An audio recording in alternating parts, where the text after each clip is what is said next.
Ngayon, tayo natin magsitayo mga kapatid.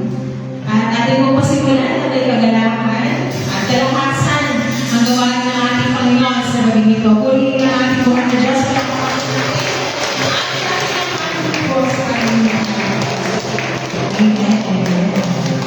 Sabihin mo ako, thank you Lord. Mga thank you Lord. Thank you Lord sa pagkatala ng Panginoon sa gabing ito. Sabi na kanyang mga salita sa Psalm 92 verse 1, it is good. It is a good thing to give thanks unto the Lord. It's a mabuting bagay na magpasalamat sa ating Panginoon. Amen? And to sing praises unto thy name, O Most High.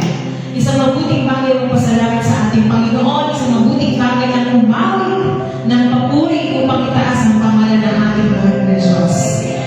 Alam ko mga kapatid, napakarami ng ginawa ng Diyos sa buhay natin. Kahit ano pa kabigat yung mga pagsubok na pinagdadaanan natin. Kahit ano ba yung mga karamdaman na naranasan natin. Ano ba yung pighali na tulad ng sanlibutan ito. Magalang tayo kasi in-overcome na yun ng ating Panginoon. Pinalaya tayo ng Diyos. Amen? Kaya malaya tayo magpupuri. Malaya sa lahat ng alalahin. Malaya sa lahat ng pagpipigati. Malaya sa lahat ng problema. Kung sa problema lang ang pag-uusapan natin mga kapatid. Hindi matatapos ang isang buong araw natin para pag-usapan ng napakarami nating problema. Amen? Pero, sabi nga, sa nabasa ko, pag tingala mo sa langit, mas malawak pa ng langit sa ating mga problema sapagkat doon nananay ang katugunan at sagunan ng ating Panginoon. Tonight, we're free to worship the Lord. We're free to praise the name of our God because the Bible says it is good to give thanks unto the Lord. Amen po ba? Amen. Tayo po ay manalangin sa ating buhay na Diyos sa ating pagkasala. Dakilan natin Diyos ang aming kataas-taasang mga lubos na may nagpapasalamat sa gabi ito, Panginoon, ay tinulog niyo po na kami makarating sa inyong tahanan. Ang puso namin, Lord, ay nagagalak sa kabila ng bigat, Panginoon, ng pagod, ng hirap, ng pagsubok, Panginoon. Malakas ang aming loob na lumapit sa inyo sapagkat naniniwala kami na ang Diyos na aming sasambahin sa gabi ito ay Diyos na nagpapalakas, Diyos na umakalinga, Diyos na umamahal, at Diyos na nagpapalaya sa amin. We just want to thank you, Lord, sa lahat, Panginoon, ng kabutihan ginawa niyo sa aming mga buhay, kung paano niyo kami hinamo sa dati, Panginoon, na nakaraan namin, kung paano niyo kami, Panginoon, dinala sa kaliwanagan mula sa kalitiman, Panginoon, kung paano niyo kami inahon sa lugar kung saan kami natagpo ang lugmo. Alam namin, O Diyos, na sa gabi ito, kami malaya, magpupulit sasamba sapagkat pinalaya mo kami ng iyong banal na dugo. I just want to say, thank you, Lord, for it's good to give thanks unto you. Thank you, Lord, for all the blessings, for all the trials, for all the sicknesses, for all the healing, Panginoon, namin pong tinatanggap. At higit sa lahat, Panginoon, above all else, we just want to thank you for saving us. Thank you, Lord, for redeeming us. And thank you, Lord, for reviving us. Salamat, Panginoon, dahil sa aming lakad, sa bawat paglalakbay namin sa buhay na ito, nasumpungan niyo kami, Panginoon, at dinala niyo po kami sa liwanag ng inyong presensya. Isang bagay na hindi namin matatawaran kung paano niyo kami inibig, pinakitaan ng kabutihan, pinaranas, Panginoon, ng linggo-linggo niyong biyaya na hindi nauubos sa bawat araw ng aming buhay. Sa lahat ng ito, pinupuri at pinapasalamatan ka namin ng buo naming isip, ng buo naming puso, ng buo naming lakas, Panginoon, ng buo naming kaluluwa, ng buo naming buhay. Tanggapin mo po ang aming mga alay na ito sapagkat kami po'y nagtitiwala na ang lahat mo na aming gagawin ay inyong pagpapalaan, Panginoon. Maraming salamat sa kalayaang aming tinatamasa. Dahil sino mang pinalaya mo, Diyos, ay tunay na malaya. Ito po ang aming dalangin at nagpapasalamat at magpupuri sa pangalan ng aming Panginoong Hesus na Tagapagligtas. Alam mo yung magsabi na, Amen. Worship Lord, let's thank the Lord our God. For the Bible says it is good to give thanks to our God.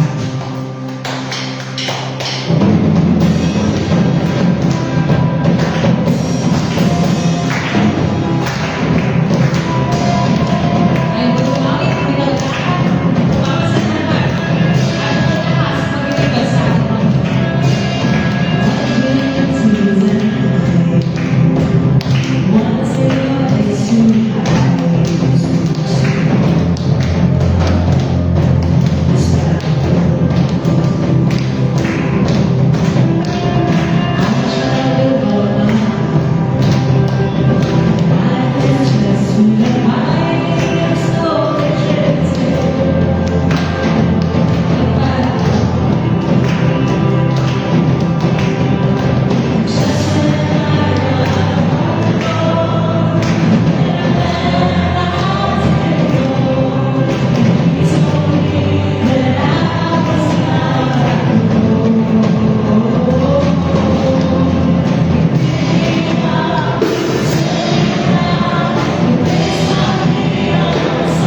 Naranasan po natin yan, araw-araw, bawat sandali ng ating mga buhay. Sa paglipas ng mga oras, paglipas ng mga panahon, sabi nga ng ating inaabit, is so good, God is good to me. Ano pa ang may hiling natin? Yung malaman na natin mabuti ang Diyos sa pagpupuin, mga kapatid. So, pray ng Lord, tayo po ngayon, nanalangin na kami ka po pinatagkila sa gabi ito. Maraming salamat po sa patuloy na magbibigay sa amin ng mga biyaya na naranasan po namin araw-araw. Kami po, Lord, ay lumalapit patuloy sa inyong pagpakumbaba. Mihingi Panginoon ng awat na ba? Sa gabi ito, muli po kami tatalakay kayo po, Lord, ang bahala mo sa amin. At nalangin po namin ang salita, siya magbigay ng lakas, karunungan mo sa amin. Muli, kami kapag tinataas, pinupulot sa kasapa. In Jesus' name, I pray. Amen. Sige po, una kayo. Lagyan mo tayo. Yung sound check. Yung game niya yung aso. Yung game. Game. No, sound check. Yung game. Yung treble na kasi nila. Lagyan mo natin. Yung game. Ilagay mo sa press. Check 1, 2. Yeah. Taas mo tayo yung hindi, yung volume. Check. Yan. Sige. Yan. Okay. Salamat. So, dahil natapos na po natin yung book of 2 Corinthians, ngayon may tatalakit po tayo ng mga bagong aralin. At itong pag-aaralan po natin, mga kapatid, ay isa sa mga aklat na mahalaga sa Bible, one of the vital in the missionary journey of St. Paul. Ito pong aklat ng Galatia. Sa aklat ng Galatia, mga kapatid, napaka-halaga nito dahil isa sa mga hinighlight po dito na Apostol Pablo ay yung kaligtasan. Okay, that salvation, mga kapatid, na gustong ilikot o i-twist ng maraming tao. So, ito yung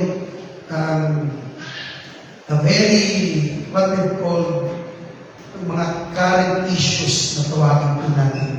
Kaya mahalaga po alam natin ang Book of Galatia, o Book of Galatians, para hindi po tayo maligaw just in case there are things that we heard from YouTube, o kaya we read, or watch doon po sa YouTube o sa Facebook.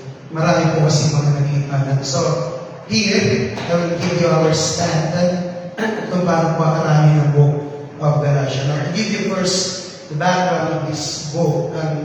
Galatia po, mga kapatid, ay sinulat po ito ni St. Paul. At itong sulat na ito, mga kapatid, is a very intense letter kung tawagin. Mas namin intense, talagang matindi. Okay? So, yung sulat na ito, halo-halo malamang na yung nararamdaman. At medyo sa Corinthians po, he was defending his authority, his calling. Dito naman po, mga kapatid, isa sa vital issue po dito is the salvation na gustong i-twist ng marami pong mga tao. Sa Corinthians, hindi naman po ganon. So the question lang is si St. Paul, then they live on the worldly living. So yun yung mga issues na natalakit po natin. But here, kasama na rin yung authority na pinasal ni St. Paul. Pero mas matindi po dito ay ipinagpasok po nila ang ibang katuruan pagdagdag po sa kaligtasan o sa ebanghelyo ng kaligtasan na binigay ng Panginoong Jesucristo. Kaya dito niya po hinighlight, mga kapatid, kung gaano po ka-crucial, ka-vital, ito pong story na ito. So, sinulat po siya ni St. Paul.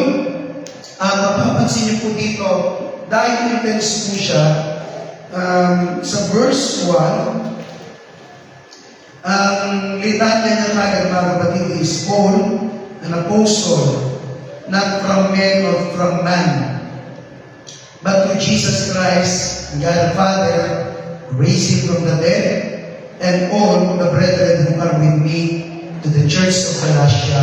See, normally kay St. Paul, when he writes a letter to a particular church, lagi mo siyang bumabati. Greetings, mga ganun po yun, mga kapatid. Pero dito wala siyang bati-bati.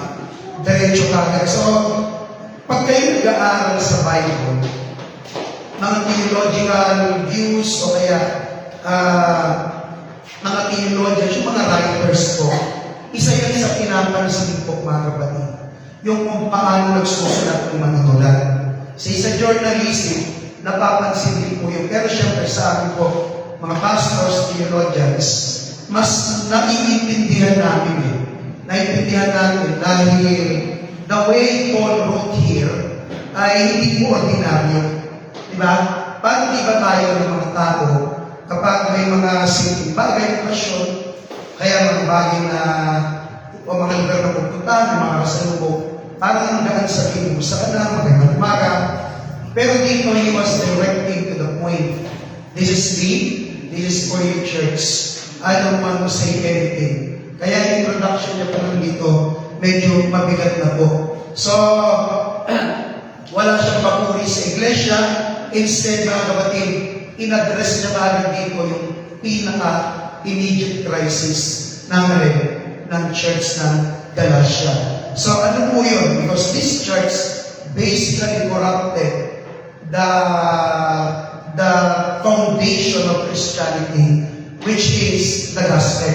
Actually, yan talaga yung foundation natin, the gospel of the Lord Jesus Christ. How the Lord Jesus Christ died, buried, and rose from the dead.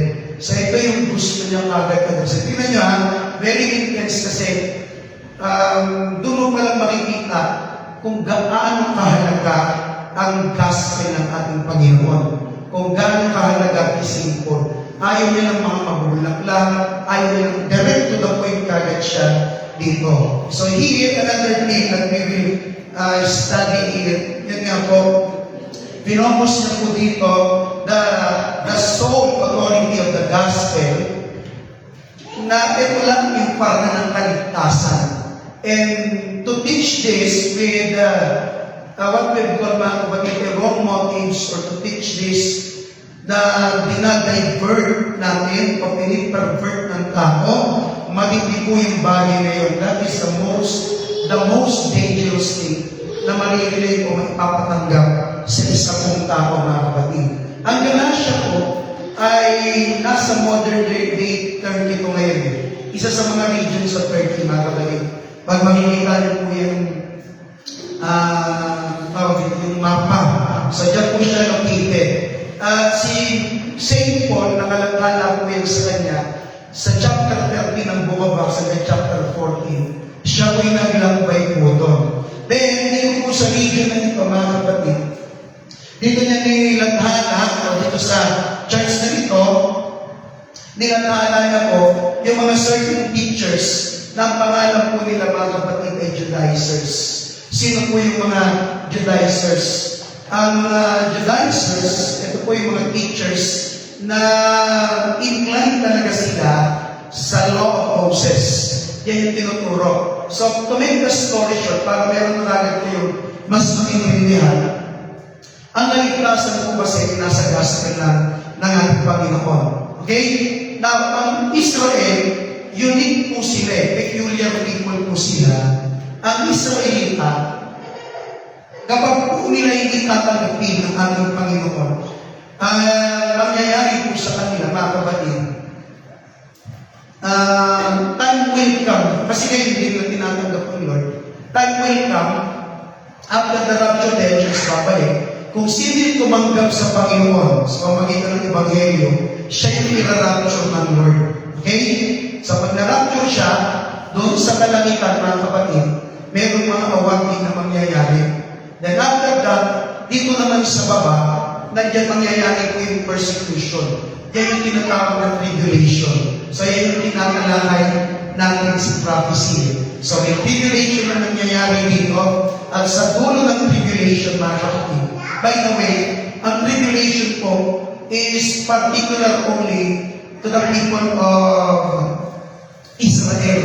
Sila po yung ipipersecute ni Antichrist. No, sa dulong bahagi po ng tribulation, ang mangyayari po dyan, tatawag sila. At sa pagtawag nila mga kapatid sa Panginoong Diyos, doon po bababa ang Panginoong Hesus Kristo. Kasi basic po sa kanila kapag ang Israel ay nagagapi, nagtalo, nasusubol, tumatawag yan sa Diyos, sa Diyos ng Israel. Sa Old Testament, yan talaga yung way po nila. Ngayon, pagtawag nila sa Diyos, ang bababa po ng mga kapatid, ang Panginoon kasama po yung church. Yun po yung tinatawag na magkakaroon po ng second coming ng ating Panginoon. Kasi yung first appearance niya po, hindi naman po siya bababa eh. Sasalubong po yung church, hindi po kasama ang Israel doon. Liban na lang, kung ang Israelita ay tumanggap sa Ebanghelyo ni Kristo, mag-rapture po siya. Okay, ganyan po yung pinaka-doctrine po natin. Now, pagdating po sa dulo, pagbalik, babalikan ng Lord yung bayan niya. Okay? So, pagbalik ng Lord sa bayan niya, mga kapatid, doon pa lang sila, o doon pa lang siya tatanggapin ng kanyang bayan. Kasi ngayon, hindi nila tinatanggap si Lord bilang Messiah, bilang Diyos, bilang Panginoon at tagapagligtas. Now, itong mga Judaizers na ito, sila po yung mga tao na hanggang ngayon po'y nagtuturo po sila ng Torah.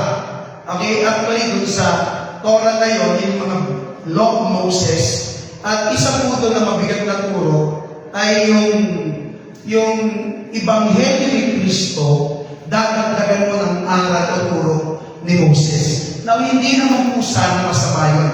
Kasi actually, mga kapatid, the Lord Jesus Christ came here not to destroy the law, but to fulfill. Ang naging problem po, when it comes to salvation, there is only one standard of salvation. No more, no less. Ano po yun? The death of the Lord Jesus Christ, His burial and resurrection. So, etong mga Judaizers, nag-include po sila, naglagay po sila that they have to follow or obey the law of Moses. At included po doon, mga kapatid, yung circumcision. Actually, yun yung highlighted dyan, circumcision. So, sabi nila, okay lang, tanggapin niyo ang Panginoon, it doesn't matter for us, as long as you accept also or obey the law of Moses. Kaya ganyan kami na yung banat ni St. Paul. Bakit? Kasi mawawala ng saysay ang ginawa ng Lord sa pagliligtas sa atin. Kung meron pa, tandaan nyo kung meron pa rin naman idadagdag. So what's the sense, mga kapatid? Diba? Dapat exclusive lang yung salvation by the gospel of the Lord Jesus Christ. So yan yung pinaka-background ng ating pong mga pag-uusapan. Habang na-dead tayo dito, habang nag-titip tayo dito sa book of Galatians. Okay? So dito, yung mga Judaizers, pumasok po sila sa churches. So, kilala naman po sila kasi mga tao po ito na nag-aaral ng batas, nagsasabi ng batas. We don't know exactly, mga kapatid, kung yung mga Judaizers, marami sa kanila, ang na-convert into Christianity. Then, after they been converted, baka ang nangyari naman ay doon sila nagkalat sa loob. Or, baka naman pumasok. Kasi, nung panahon naman yun, mga kapatid, mga connected ang mga Hudyo pa rin. Pag nagpupunta yung mga yan, mga Hudyo ang pinupuntahan po yan.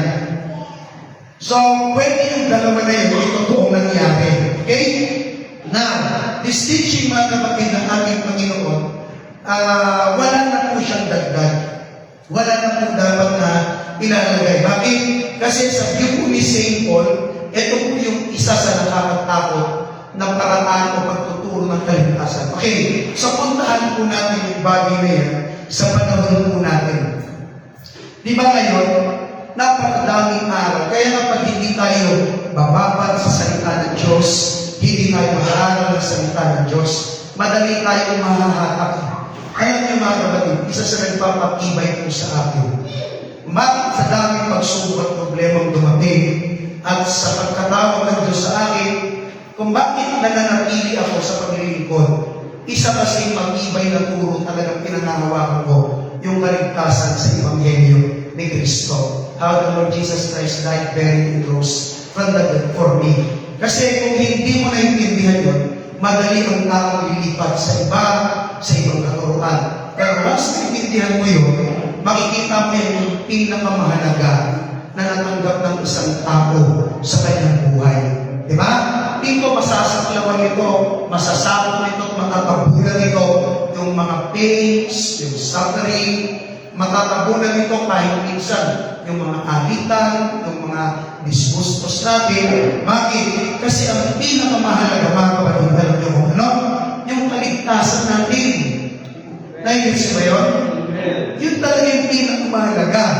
Kasi may mga Kristiyano na ang dali nilang pinagpapalit. Hindi na lang ang calling nga, mabigat na yun. Pero ang dali nilang pinagpapalit at pupunta sa iba, pupunta sa ibang simbahan, pupunta sa ibang denominasyon, na napakalinaw at napakalaki ng kakaibahan sa turo na tinuturo natin ayon sa Biblia at ilipat doon sa hindi turo o hindi inaaral. Yan yung pinakamabigat eh. See, even though that you have reasons, but that reasons or those reasons na kapatid is still not enough para maging dahilan mo o sabihin natin para mag-justify sa dahilan mo na ikaw ay lumayo at umalis. Bakit? Kasi the gospel itself alone ay napakatibay ng dahilan para magpatuloy ka sa paglilingkod sa Panginoon. Naintindihan niyo po yun? Yung tinanggap natin sa Panginoon, yan yung pinakamaganda kong dahilan kung bakit tayo nagpapatuloy sa Panginoon. Okay? So, babasahin na natin hanggang verse 5 na tayo. Dito na ako sa English. Like, by the way, mga kapatid, doon sa tulong part, di ba? Sabi ko sa inyo, and all the brethren sa verse 2, no? Brethren who are with me. So, dito makikita niyo agad tono ng kanya. Well, when you read the Bible, siyempre kasama po dyan, mga kapatid, you have to read it between the lines, sabi nga nila. May mga intense kasi na hindi mo naman talaga makikita dito, kasi wala naman, pag nagbasa ka yan, hindi mo naman mararamdaman yan eh. Hindi naman sinabi ni St. Paul, galing ako sa sinasabi ko, ang emosyon ko ay mataas. Hindi. But reading between the lines, ito po talaga yun, di ba? Paul an apostle, hindi sa mga tao, dahil sa mga tao, but to the Lord Jesus Christ, and their Father who raised him from the dead, and all brethren who are with me, to the church of Galatia. See, makikita yung kanyang introduction. Now listen, grace to you and peace from God the Father, and our Lord Jesus Christ, who gave himself for our sins, that he may deliver us from the present evil age according to the will of our God and Father, to whom be glory forever and amen. See how Apostle Paul constructed the verses dito po sa Bible. The first one is that he emphasized once again his apostleship authority. Yung pagiging apostol niya, mga kapatid, was not come from any other appointment. Hindi siya galing sa tao, hindi siya galing sa gobyerno, hindi siya galing sa presidente, o kahit na sino pa, mga kapatid, sa paligid niya. It was directed from the Lord Jesus Christ. Diba? So, ganun din sa atin. Ang kakaibahan lang sa atin, mga kapatid, wala tayong direct ng kagaya ng St. Paul na nakinig ang tinig ng Lord on our way to some place. Diba? Wala naman si Paul kasi on his way to Damascus na encounter niya si Lord. Tayo wala. Pero ang Lord, mga kapatid, sa panahon ngayon ay gumagamit po ng ilang mga paraan. And mostly, mga kapatid, ginagamit niya ang mga manggagawa ng Panginoon to confirm yung iyong pagkakahirang sa Lord. Now, ito po yung pinaka-message niya, dalawang bagay. So, the first one is for you. Ano po yun?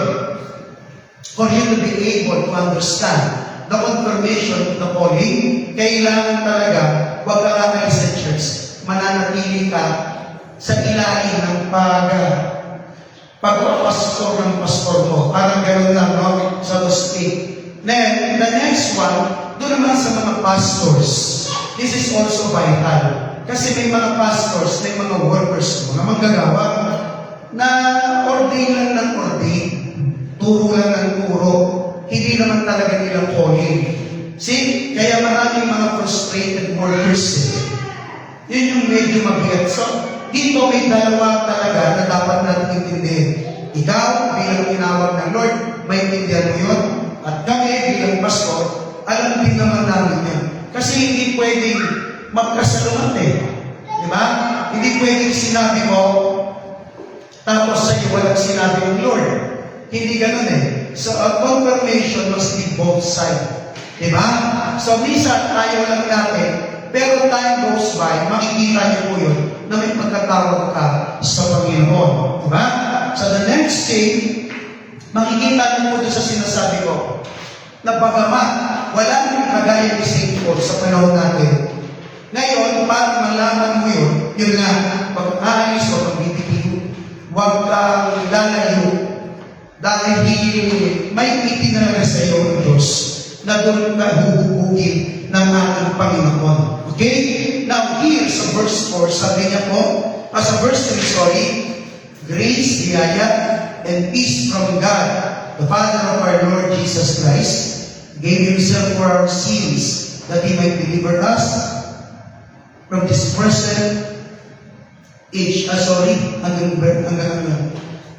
Hanggang grace to you and peace from God the Father and our Lord Jesus Christ. So basic mga kapatid, ang kanya pong mga litanya rito. Every time Apostle Paul write a letter, makikita nyo na lagi niyang nilalagay grace, peace, hindi niya po halos winawala yan. Diba? Now, in serving the Lord our God, tandaan niyo po lagi mga kapatid ito. We serve the Lord our God. It is just by His grace only. Na paglilingkuran natin siya dahil ibiyaya lang sa atin. Diba? Tingnan niyo po maigi. Ikaw tao, ikaw nag-apply ng trabaho. Halimbawa, kahit gusto mo magtrabaho sa gobyerno, walang grace na ibibigay sa iyo.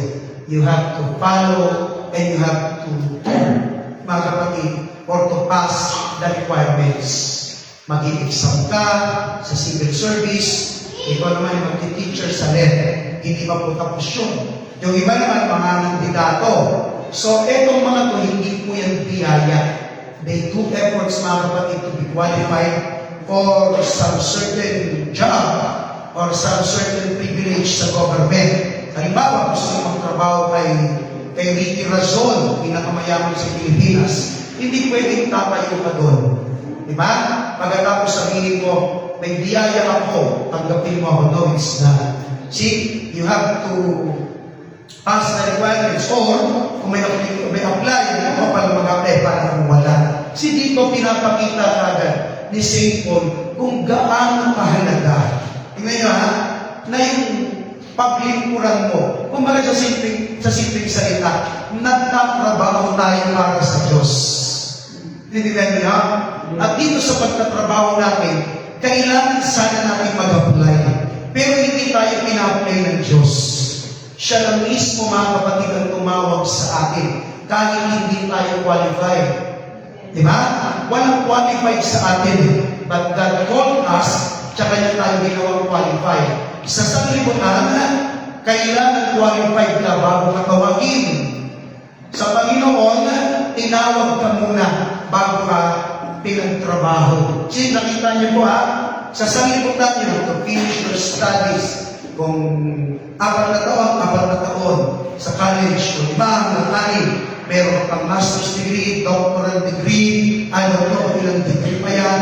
See, lahat ng iyan, mga kapatid, makikita niyo agad na ang magkakatawag sa atin ay hindi kagaya sa sanglibutan. So listen very carefully. Kaya hindi inaalis ng Lord ang isip mo yung salitang grasya. Kasi gustong laging ipaunawa sa atin na lahat ng meron tayo sa buhay na ito, kahit ang pag-upo mo dyan sa silya na yan, o o sa panguna yan, grace pa rin po yan ng Lord. Naintindihan niyo po? Sa maghapong pag-iingat, grace po yan ng Lord. We don't deserve any blessing from the Lord our God. Then peace, after the grace that the Lord gave to us, peace. Nilagay niya rin po yun. See, in their troubled world, ang mga tao troubled din po yun eh. Wala po yan sa tanda niya. Ang pagka-trouble ng isang tao, wala po yan sa paligid, wala sa ekonomiya, wala. Ang pagka-trouble natin, nagsisimula po yan sa loob po natin. Kaya ang unang pinapapayapang ng Lord sa atin, yung ating pong mga kalooban, yung ating isip, yung ating puso. Bakit? Kapag nagsimula po dito yung kapayapaan, kahit magulo po yung ating paligid, dahil kahit magulo yung ating paligid, hindi ka magiging apektado po nito. Amen?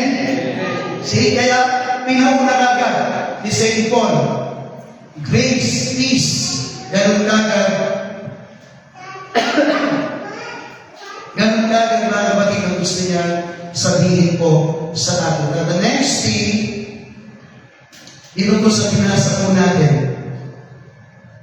gave himself, sa verse 4 na tayo, Kuya King.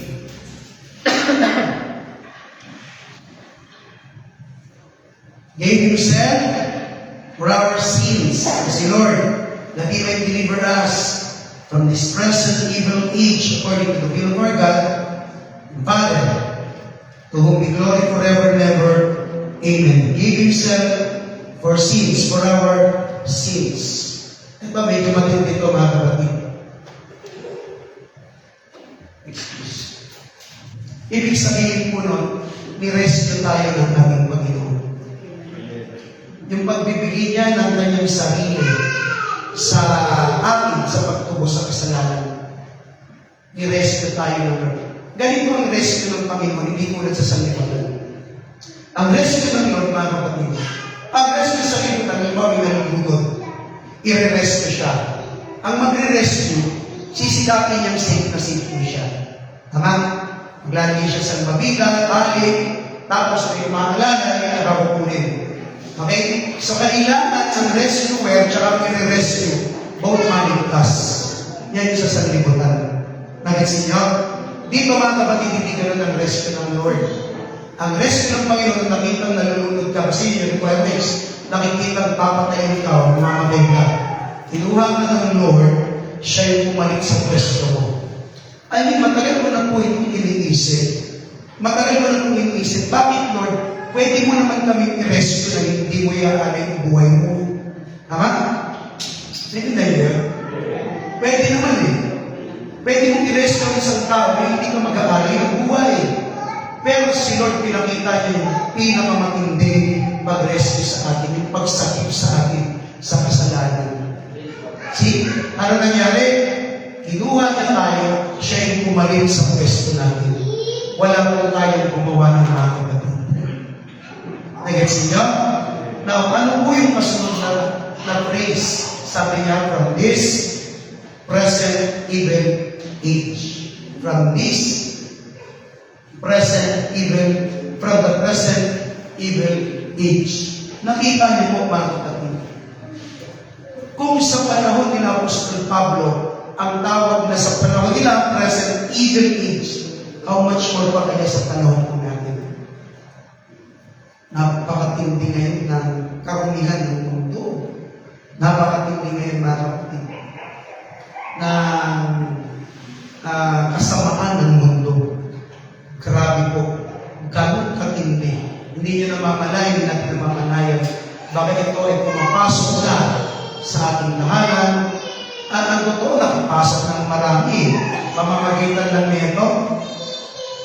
Sa pamamagitan ng YouTube, pamamagitan ng mga... See, dati, ang mga bata, kailangan ikulong sa kwarto. Baka kaya mo sila papanoorin ng TV. Dahil makakita ng mga mura, away, kaya sa kwarto. Papasok sila. Ngayon, nakakatakot pag yung bata pinag-isang sa kwarto.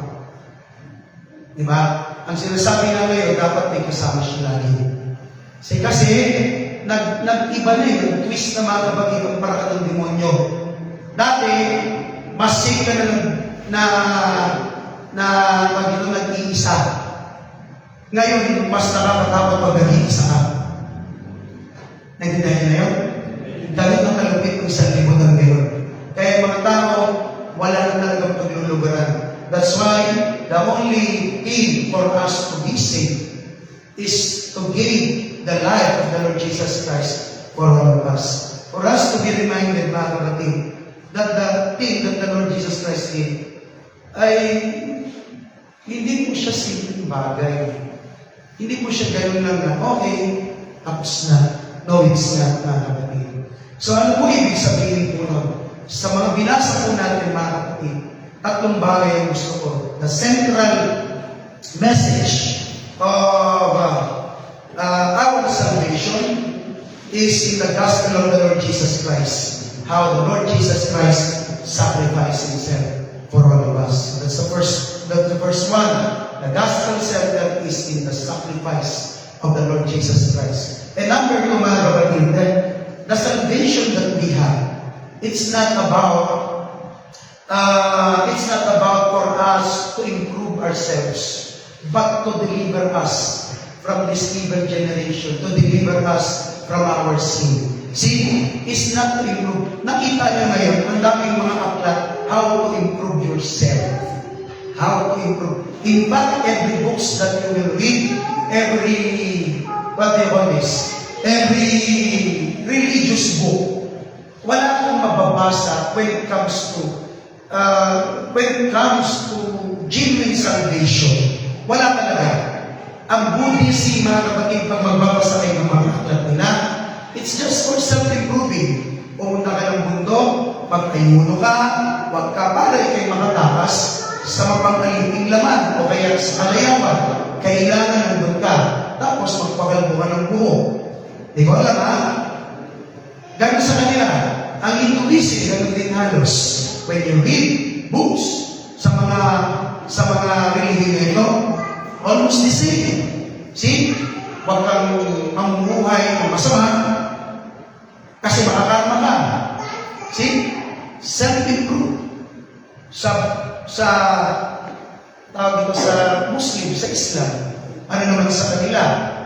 Gumawa ka ng mabuti sa kapwa mo, mamigay ka, yun yung ibabayan mo sa kasalanan mo. Kung ikaw ay pumatay ng 10, mamigay ka lang, pag Ramadan, okay din. Kasi sa kanila is to earth salvation. Kaya mababait yung mga yun, mga kapatid. Mababait naman, namimigay mo yun. Pero hindi yung kabaitan po nila ang magdadala sa langit.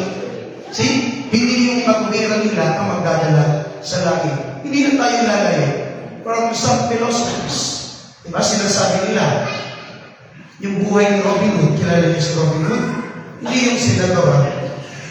Si Robin Hood, isang typical na tao na tumutulong sa mga mahihirap, pero sa galing ng kanyang tinulong, sabi ng istorya, kung mapapanood nyo, ninanakaw niya, at kinakatuwiran niya, ninanakaw naman ito sa mga mahiyaman, magnanakaw din.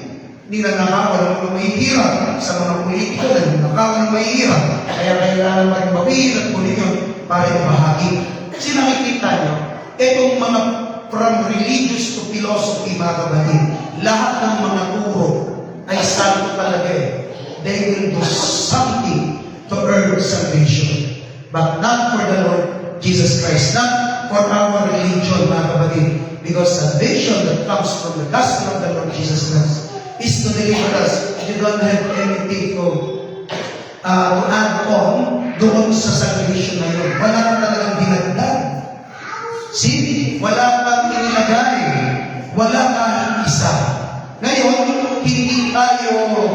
hindi tayo mag-self-improve by our own way. Bakit? Sa papaanong paraan, when the salvation will come in our lives, it is still the book of the Lord Jesus Christ. The Bible, mga kapatid, ito yung magpapa-improve sa atin. It's not our own philosophy. It's not our own perspective. Yan ang tatandaan po ninyo. Nagigets po ninyo? Ngayon ba kayo? Hindi yung philosophy natin. Hindi yung galing at pusing natin ang magpapa-improve. Meron po tayong aklat. Itong Biblia, yan po yung magpapa-progress ng buhay po natin. Amen? Kasi from scratch tayo, mga kapatid. From scratch talaga para sa progression. Ang sabi ng Korinto, sa 2 ng Korinto, mga kapatid, ikalawang Korinto, 5:17, ano sabi doon? Sino mang nakipag-isa kay Kristo ay bago ng nilalang. Anyone who is in Christ is a new creation. All things has passed away. Yung all things natin has nothing to do with our self-improvement eh. Kasi patay na yun eh. Paano i-improve yung wala na? So from the scratch talaga. Kaya kung ikaw ay makarating sa Lord, sisimulan ka ng ating Panginoon. At mula doon sa simula na yun, yung i-improve ng Lord. Hindi yung meron ka na, i-improve ka lang ng Lord yun. No, it's not. Lalabas doon, ibahagi ka pa rin. Nakawa niya? Pero dahil wala tayong bahagi sa kaligtasan at progreso ng ating pagiging Kristiyano, ang gagawin lang po natin, trying sundin salita ng ating Panginoon. Then the third thing, mga kapatid, is that this man, yung spiritual authority niya, sinasabi ni Apostol Pablo, hindi ito galing sa galing kanino. Ito ay galing sa Diyos, hindi ito galing sa anumang tradisyon, hindi ito yung naituro, hindi ito yung nabulot, hindi ito, mga kapatid, yung maging paklakasan, o ikaw na. Hindi, galing mo mismo, mga kapatid, na revelasyon sa ating Panginoong Yesu Cristo. Now, chapter 1, verse 6. Hanggang 9, basahin po natin. I marvel, sabi niya, that you are turning away so soon from Him who called you in the grace of Christ to a different gospel. So here, may pinasok na ibang ebanghelyo, which is not another, but there are some who trouble you and want to pervert the gospel of Christ. Ililikot the gospel of Christ.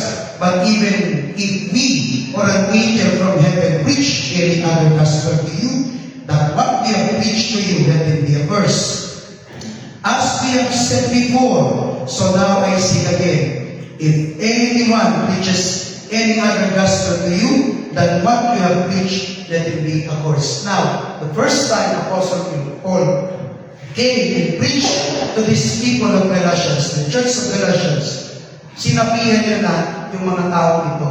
Sabi niya gano'n, ito yung gospel ng Lord, this is the only way for you to be saved.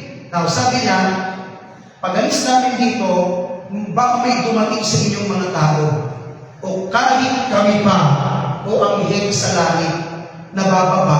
Hindi na, kahit kami, o anghel sa langit na bababa, parang pangaral ang ibang ebanghelyo na hindi naman talaga ibang ebanghelyo, kundi may naglilikot lang sa inyo. See? Bakit niya una sinabi yun? Tingnan niyo maigi. Kasi doon sa ebanghelyo ni Cristo, walang iba kundi yung death, burial, and resurrection.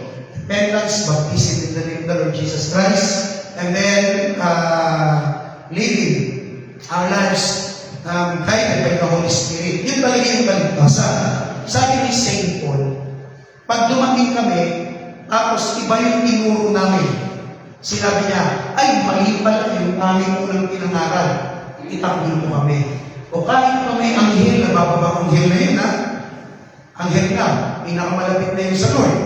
Sabi niya gano'n, bababa mula sa langit at sasabihin sa iyo, sa inyo, mali yan, o kaya dagdagan ninyo.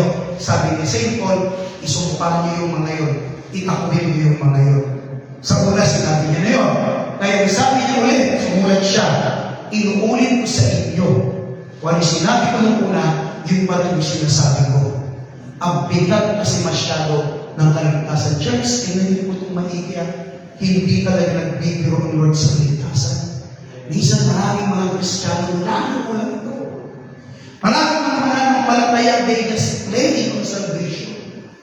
Kaya gano'n na lang yung sigaw namin sa politiko. Mahalin nyo, ayusin nyo ang kaligtasan binigay sa inyo. Baka mamaya isang araw magaya tayo sa asawa ni Lot na muntik ng maligtas. Yung salitang sayang na yung pinakamalapit na kapit. Yan yung pinakamalapit sa kaligtasan. pero hindi ka pa rin maliligtas. Yung salitang sayang, yan yung unang salita ng pagkatalo sa Kristiyano.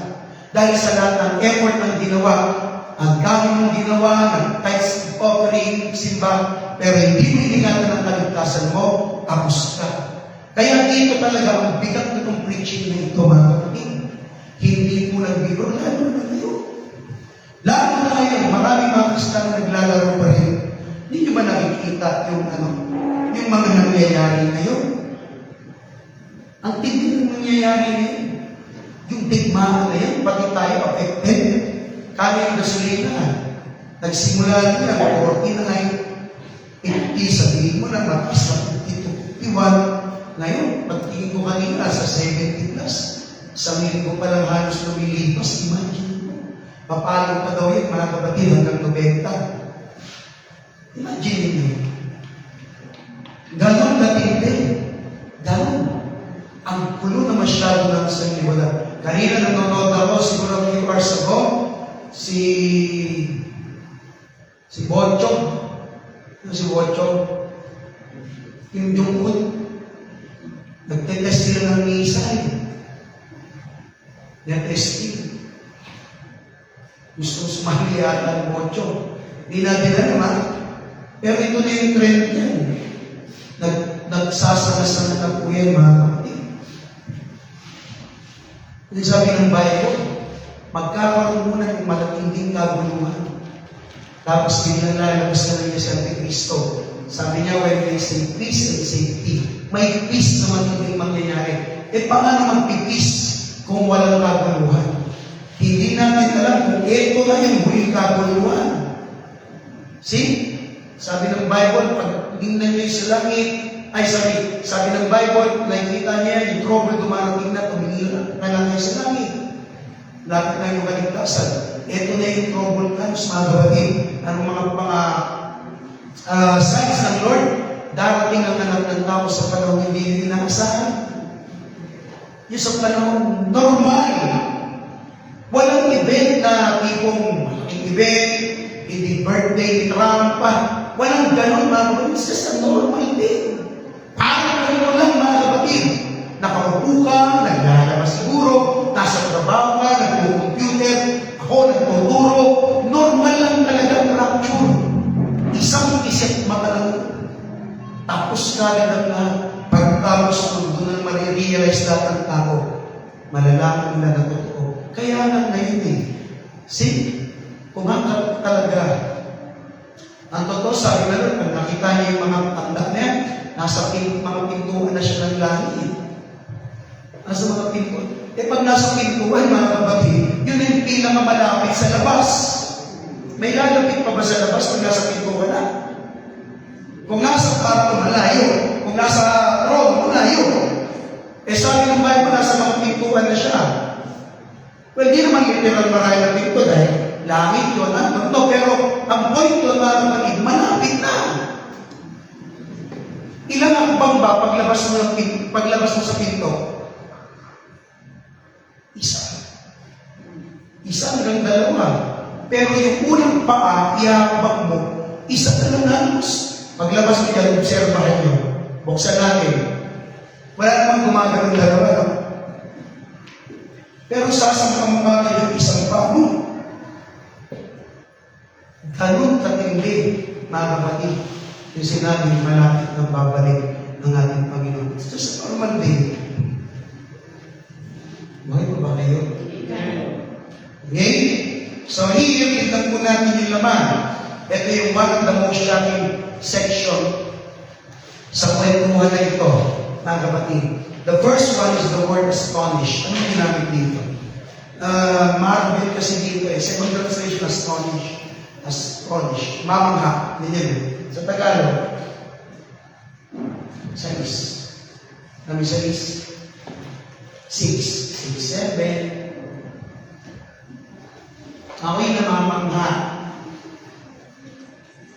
Hindi siya dito ano yung mamamangha? Hindi siya nagwawander. Yung tipo, wow, galing, magic. Hindi ganun.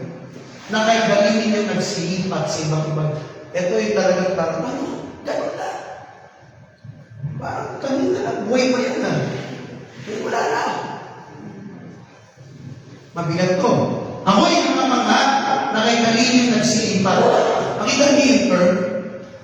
Parang okay, nag-usap na kami ng kahapon na. Ba't lumipat na siya ng church? Yan yung mga nangagawa na eh. Siya pa naman yung tao, hindi ko talaga inaasahan. Kung siguro may aalis na church siya yung huli. Pero nakakagulit ko siya pa yung una. Yan yung salitang nakakamangha. Ako'y namamangha. Ang term niya, kay Dali. Kay Dali, ang bilis. Nagsilipan sa ibang yung words, tumawag sa inyo sa biyaya ni Kristo. So here, Apostle Paul, mga kapatid, isa-isahin po natin. Tama ba tayo mga bago? Sige, papakyaw ko lang tapos tutugtong natin. Magandang topic kasi ito mga kapatid. Iba yung mga itsura ng mga amin niya. Pero sa amin, magka-texting lahat kagad eh. Dahil mag-rapture na. Yung texting na bibigay. Yung itsura ng mga ito. Dapat ba yung preaching? I-preach ko sa Lindon.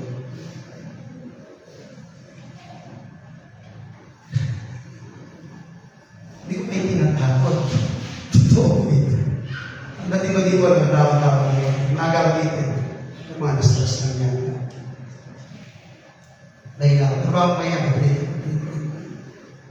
Lord, hindi po ako message sa church. Tulungan mo kami. Ito yung binigay na Lord. Ito yung nag-review ko ng palimang umaga sa school. Ibay mo lang ito. See? Tapos ito yung binigay na Lord. Hindi nakakakilala. Isang nag-iisip ko, parang ano itong mga Kristiyano ito? Hindi pa naiintindihan na ang bilis na ang buhay natin dito sa mundo. March na ngayon. Parang kahapon lang. January 1. O Kristo ko, magbabakasyon na. Di ba? Bali, 4 na araw naman past yun. Ang point dito, ano pa ba yung, ito listen, totally ko lang ito next week. Ito, diretso ko kayo. Yung ang iksi na lang ng buhay natin, ang iksi na lang ng panahon ng mundo ito, ba't hindi natin lubusin? Ang galing natin ng mga galit sa puso, mag-ikot tayo ng maayos, alisin natin yung inggitan, Nung Sunday, di ba wala ako? Kaya wala tayong discipleship. Galing ako ng Tagaytay.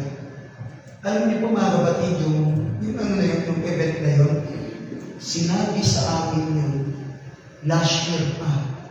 Sabi ko pa, ay, matagal pa yun. Matagal pa yun. Ngayon tapos na po. Ngayon tapos na. Kaya wala na talagang matagal pa yun. Manipag natin. Kaya yung sasabihin niyo, ang tagal ko babalikan, Lord. Wala nang matagal na yun. Ikaw na lang ang matagal, matagal ka bumalik sa Lord. Hindi na natin na naman buhay natin. Ito na lang ha, sinong nakakaalam na magkikira sa Biblis na yun? Walang nakakaalam. Wala. At sinong makakaisip na ang kirang babanatan ng kapwa niya mga Muslim? Wala. Wala na yung nakakatiyak. Imagine niya, wala na talagang safe na lugar. Kaya dito napakasimple lang ang gusto kong sabihin. Tutal naglilipot na tayo tama? Ikaw sa tao. Tutal naglilipot na tayo, di ayusin natin. Itama na natin. Naintindihan ninyo? I mean, ano bang mahihita ko pag minalit mo pa, pag-ilipot ko? Wala. Sayang ang bihis, sayang ang pamasahe, sayang ang maraming bagay. Diba? Na nasa dulo ka na. doon pa tayo madadali ng kaaway. Dahil lang ba sa ganito, sa ganyan, dito pinapakita ni St. Paul yung vitality, yung pagiging crucial, ano ba? Yung importance ng salvation. Hindi na ito pinag-uusapan yung prosperity gospel. Hindi na ito pinag-uusapan mga kapatid na maraming pera. Hindi ito kapit dito. Alam niyo mga kapatid, isa sa gusto ko talagang aklat sa Bible, yung Galatia. Lalo na yung topic na ito. Dito babalik-balik ako lagi na napakabindi talaga pag sinabi yung kaligtasan. See? Pag ito lang yung naiisip ko, ito'y nagtutulak sa akin, magpatuloy. Kasi konti na lang. Sino makakaisip nagsimula ako sa pag-iling ko dahil nagpastor ako? 20... Ito, kapapanganak lang nito nun eh. 2003. Pero di kaya ako pastor nun. I don't know. Pero nag-start ako mga 2006 o 2005. Imagine mo yan ha. Ilang taon ako nun? 24, 25. Ngayon, mga kapatid, ilang taon na ako? 33. Ilang taon na? Grabe eh. 10. Nasaan na yun? Garner Days. Pag tinitignan mo yan, wala na. See? Wala na talaga. Ubus na yun. Tapos na. Yan, may mga nauna sa akin. Ay, ito simpihan na nga. Huwag na tayo magpakemi-kemi. Ano yung kemi? Ano yung kemi? Ano yung kemi? Kemi. Yung ba yun? Makanta na yun yan eh. Buhay ka. Huwag kang pakemi. Hindi mo. Nasa buhay na tayo. Mag-arte-arte pa ba tayo? Babalik na natin. Ang trabaho natin ngayon, mga kapatid, alam niyo ano? Magpatuloy tayo, mag-solve talaga tayo. Yan talaga. Kunti na lang po pa na. Matakot tayo, mga kapatid, sa maiiwan dito. Pagtapos marahil paalala nyo, tatalakayin natin yung pero. Tatalakayin natin tayo nyo. Hell is real. Siguro gano'n natin kumaga. O kaya reality of hell. Para di mo tayo gaya-gaya. Diba? Kung gaano kapindi ang infierno, diba? Sinabi ni Isaiah yun. Sinabi ng Revelation.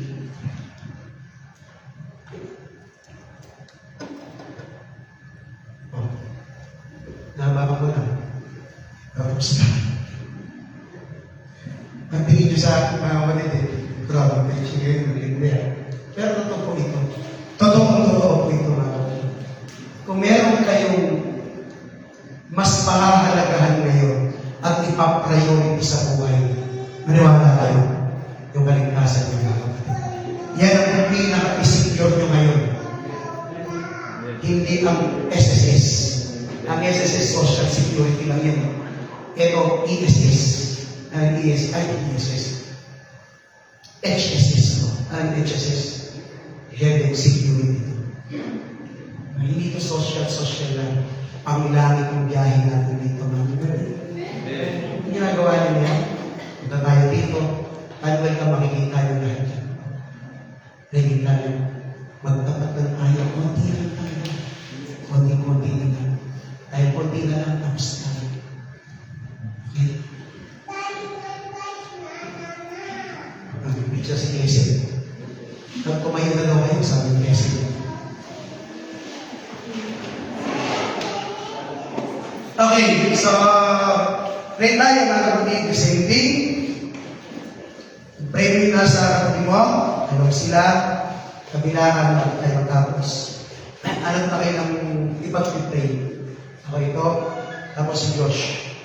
So, pumili kayo sa gilid, sa electric pan, nalagyan na ng damit yan. Hanap ka na lang, saan? So, hanap ka. Ikaw, sino pag-pray mo, ano, Karen? Si mama mo, at saka, sino? Wala? Ha? Sige. Kami ba pangalan niya? Pipray na tayo. Pag nag-pray kayo, mga kapatid, mag-pray talaga kayo, huwag niyo akong pakinggan.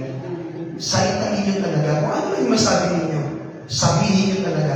Para yung kapatid nyo yan, mapalakas din, matulungan din. Okay? Pagtignan nyo na? Sige po, tayo manalangin. Salamat po, Diyos, sa pagtignan po namin. Kabuti niyo po sa aming buhay. Thank you, Lord, sa mga biyaya na binibigay po sa amin. Tagumpay, gabay, tubay sa mga hapon. Sa mga salita, maraming salamat sa aking kanan, Lord, na po ang kapatid. Dadating, lagi po siya sa kanyang spiritual sa lahat. Kasi po siya tumago, Panginoon, sa discipleship, sa pangalaman, mga bagay, makalangit. Lagi po siya sa kanyang kalusugan, Lord. Gusto po, Lord, ang kanyang kalusugan. Hindi po siya mababayaan, Panginoon. Ang kanyang pamilya, natin rin po, ang kanyang mga kapatid. Kasi po, Panginoon. Dalayan po, Lord, ang kapatid po ito. Dalayan po siya, Panginoon, na tulungan niyo po siya sa pag-aaral, na po siya, Panginoon, na maging testimony siya, Panginoon, sa paligid niya, sa pamilya niya.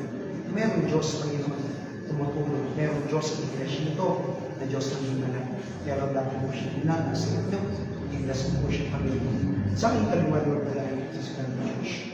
Iglas na rin po ito, Panginoon, sa pagtaga niya, sa paglilingkod, kalahin po siya, ingatan po siya, sa pagkaw, kalahin po ng Panginoon, ang pamilya, ang po, ang ministry, kalahin niyo po, Panginoon, kalahin po, Panginoon, ang Diyos, ang kanyang spiritual, malagayan, kalakasin po siya, Panginoon. Maraming salamat po sa iyo, Panginoon. Dalangin namin, Panginoon, biyaya sa mga Panginoon. Kaya salamat po, Diyos. Salamat po, Diyos. All glory to Christ. Hallelujah, hallelujah. Thank you so much, Lord. Thank you, Lord. All honor to us. Father in heaven, thank you so much once again, Lord, for the privilege that we have listening to your words and as we study the lesson of vitality and salvation, especially in these last days, the current situation that we have, talagang grabe na po, Panginoon. But thanks that you gave us this hope, and this hope is from the gospel of the Lord Jesus Christ. That salvation, Lord, is what matters most, Panginoon, sa buhay. Thank you, Lord. Bless the Lord yung gawin ito. Panayin the Lord ang aming marating. We pray also, Lord, for our loved ones, for our neighbors, classmates, workers, co-workers. Iligtas na po sila, Panginoon, gamitin po kami sa kanila. Salamat po, Lord. Pinupuri ka po namin at sinasama. Dakilan natin po kami sa